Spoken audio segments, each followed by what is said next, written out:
Hi, I'm Will, and today I'll be reviewing Sony's latest smartphone, the Xperia XZ. Let's take a look.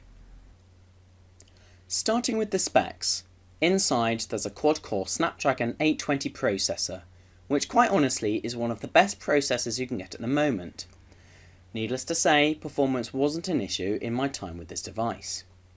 This is accompanied by 3GB of RAM, which is a little less than many of the other high-end smartphones, although multitasking was a breeze and I didn't experience any performance issues due to this.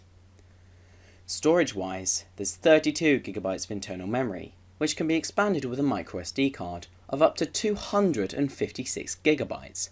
Wow, that's a lot for a smartphone.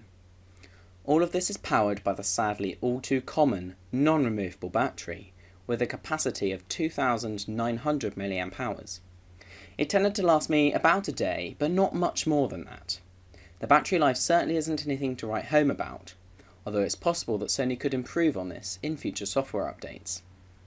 On the front of the device, you have a 5.2-inch 1080p IPS display, which looks fantastic, and the size means it fits comfortably in my hand, and I can reach most of the screen with just my thumb. Although the screen isn't 1440p like other smartphones, I didn't really notice this at all, and nevertheless, videos looked great. Since I'm on the subject of videos, the Xperia XZ has stereo front-facing speakers, which is my preferred layout because the sound is being sent straight towards you. The speakers get fairly loud, although they're nothing special. Like most other smartphones, the speakers lack any kind of bass. Coming to the cameras, on the back there's a 23 megapixel camera, capable of recording video at 4K, and on the front there's a 13 megapixel camera, capable of recording video at 1080p. What a lot of pixels! Does it pay off? I think it does, and here are some sample photos I took. As you can see, the colours look great, and the images are really sharp. The cameras struggle a bit in low light, though not as much as most other smartphones do.